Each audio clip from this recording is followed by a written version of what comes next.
آج کے دور میں آپ کا موبائل فون جیسے ہی آدمی دکان سے خرید کے لاتا ہے، ایک نوٹیفیکیشن اس کو آ گئی، فوراً دھیان اس کی طرف.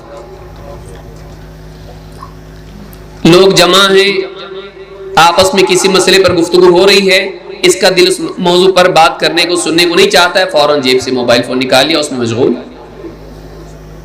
جنازہ ہے، ابھی دفن کرنے میں وقت ہے یا جنازہ آنے میں دیری ہے، قبرستان میں جمع ہے، عبرت لینے کی بجائے، آخرت کو یاد کرنے کی بجائے آدمی موبائل فون نکال کے اس میں مشغول ہو جاتا ہے.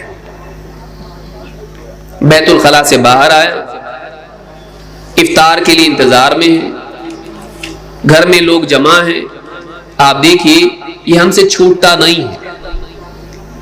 کام کر رہا ہے، ٹیبل پر رکھا ہوا ہے، اچانک نوٹیفیکیشن آئے، وہ کام چھوڑ کر، بعض اوقات تلاوت چھوڑ کر اس میں مشغول ہو جاتا ہے.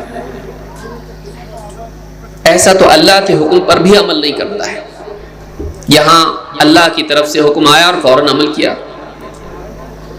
موبائل فون ایک اعتبار سے ہم خرید کے لاتے ہیں اپنی خدمت کے لیے، اپنے استعمال کے لیے، لیکن جیسے اس کو خرید لیتے ہیں گویا کہ وہ ہمارا مالک بن جاتا ہے. ہم ہمیشہ اس کے لیے لبیک یا سیدی کہہ کے تیار رہتے ہیں. یہ ناکامی ہے، یہ غلامی ہے.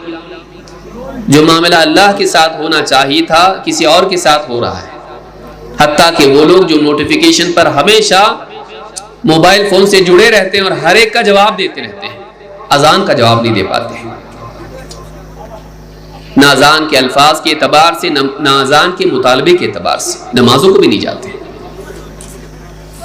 اس اعتبار سے اگر ہماری زندگی میں social media, mobile phone, internet اگر شریک ہو جائے تو یہ ہمارے لیے آفت ہے، راحت نہیں ہے، ناکامی کا دروازہ ہے، کامیابی کی سیڑھی نہیں ہے. سب سے بڑا نقصان اس کا یہ ہے کہ ہم اپنی زندگی کی سب سے بڑی پونجی برباد کر رہے ہیں، وقت. ہمارے پاس اگر کوئی چیز ہے واقعی جس کے صحیح استعمال سے ہم جنتی بن سکتے ہیں، جہنم سے اپنے آپ کو بچا سکتے ہیں، تو ہماری زندگی ہے. اور زندگی کسی دور کے کسی پیڑ کا نام نہیں ہے، خزانے میں رکھی ہوئی کسی تجوری میں رکھی ہوئی کسی دولت کا نام نہیں ہے. وہ ہماری سانسوں کے ساتھ گھٹتی جا رہی ہے. وہ ہماری سانسوں کا نام ہے جو گنتی کے ساتھ کم ہوتی چلی جا رہی ہے. چاہے ہم سو رہے ہوں، جاگ رہے ہوں، ہم قبر کی طرف سفر کر رہے ہیں. زندگی گھٹ رہی ہے، عمر بڑھ رہی ہے لیکن زندگی گھٹ رہی ہے.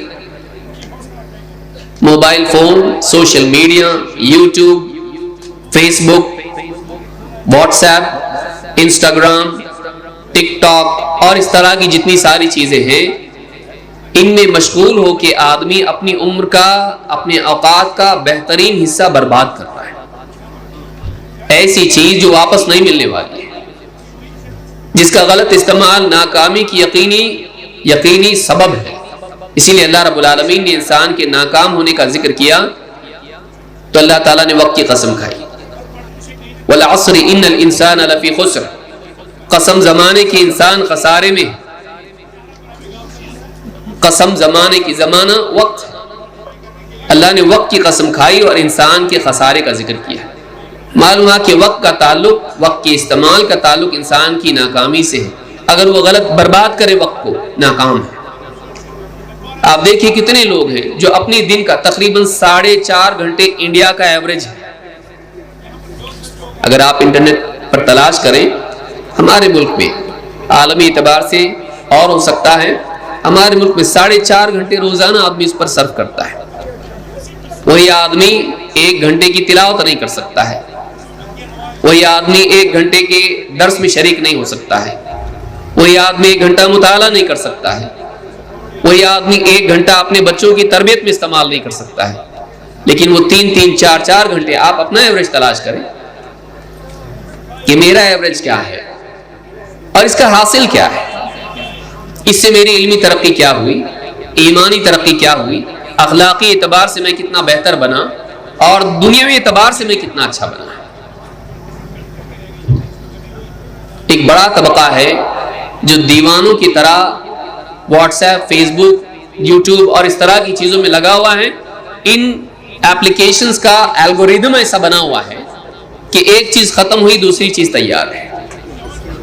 آدمی کا دل اس طرف مائل ہوتا ہے. کیوں؟ نئے پن کی وجہ سے, تجسس کی وجہ سے.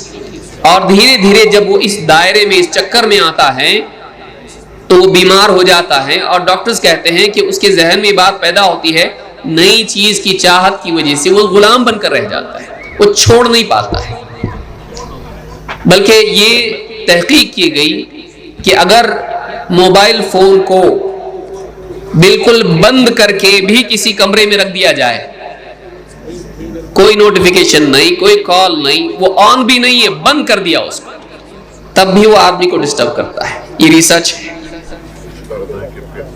کہ انسان کو ایسا لگتا ہے شاید کوئی ایسی چیز آئی ہو جو مجھ کو دیکھنی چاہیے, آن کر کے دیکھتا ہے. آدمی بند کر کے بھی نہیں رکھ سکتا موبائل فون کو, بند رکھا ہوا بھی اس کو ڈسٹرب کرتا ہے اس کی زندگی کو. کہیں نہ کہیں ہم حدوں کو پار کر رہے ہیں, اور حدوں کو پار کرنا نقصان لاتا ہے.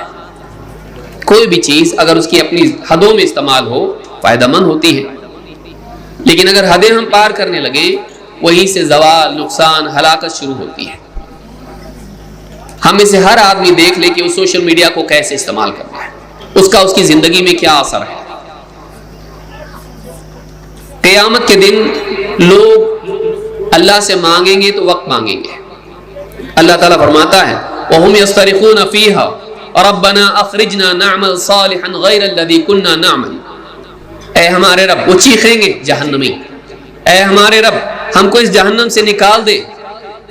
اخرجنا نعمل صالحا غیر الذی كنا نعمل, ہم نیک عمل کر کے آتے ہیں وہ اعمال جو ہم نہیں کرتے تھے.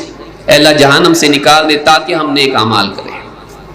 اللہ تعالیٰ ان سے کیا کہے گا, اولم نعمرکم ما یتذکر فیہ من تذکر, کیا ہم نے تم کو اتنی عمر نہیں دی تھی جس میں ہوش آنے والا چاہے تو ہوش میں آ جائے, نصیحت لینے والا چاہے تو نصیحت قبول کر لے, اپنے بارے میں تنبہ اختیار کر لے. وجاءکم النذیر, اور تمہارے پاس خبردار کرنے والے بھی تو آئے تھے. فذوقوا فما للظالمین من نصیر, اب چکھو اپنے کیے کی سزا, اب تم ظالم ہو, ظالموں کا کوئی مددگار نہیں. اپنے وقت کو غلط استعمال کرنے والا ظالم ہے, اپنے اوپر ظلم کر رہا ہے. سب سے بڑا نقصان, بنیادی نقصان یہ ہے کہ ہم وہ حصہ زندگی کا جو آخرت میں ہم کو کامیاب کرا سکتا ہے, وہ اچھا وقت جو واقعی ہم کئی خیر کے کاموں میں استعمال کر سکتے ہیں, دنیا اور آخرت ہماری بن سکتی ہے, ہم موبائل فون پر خرچ کر رہے ہیں اور حاصل کچھ نہیں ہو رہا ہے. وقت کا ضیاع, ویسٹ آف ٹائم, وقت ضائع کرنا, ایک بہت بڑا نقصان اس کا یہ ہے.